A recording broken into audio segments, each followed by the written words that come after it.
KBS 재난방송센터 연결해서 그래픽으로 정리해 코로나19의 현황 짚어보도록 하겠습니다. 이정훈 기자, 현재까지 국내 사망자와 확진자 현황부터 정리해 주시죠. 네, 오늘 0시 기준 확진자는 어제보다 125명 늘어나 모두 9,786명으로 집계됐습니다. 사망자는 4명 증가한 162명입니다. 격리가 해제된 사람은 5,400명대로 늘어서 격리 중인 환자보다 1,000명 이상 많아졌습니다.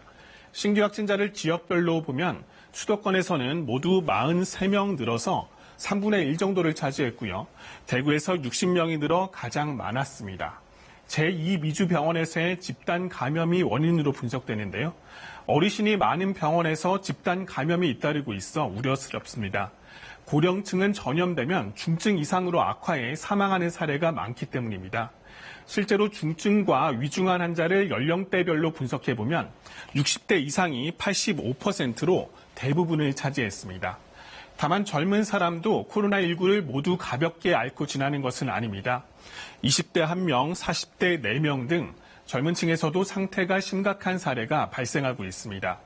이 때문에 전문가들은 젊은 층도 방심하지 말고 자신과 가족, 이웃을 위해 방역 수칙을 지켜야 한다고 강조합니다. 해외 유입 확진 사례도 계속 늘고 있죠. 네, 유럽과 미국을 다녀온 뒤 확진 판정을 받는 사례가 늘고 있는데요. 시기별로 나눠서 살펴보겠습니다. 이달 들어서 파란색으로 보이는 유럽 방문 확진자가 급증했었는데요.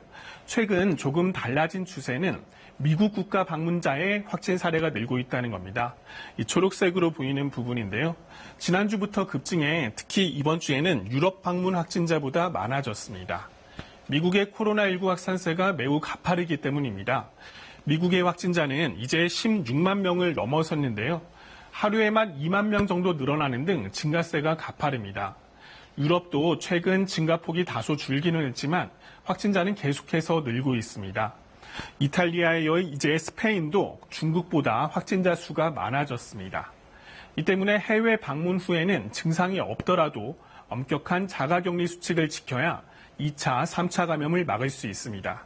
지금까지 재난방송센터에서 KBS 뉴스 이정훈입니다.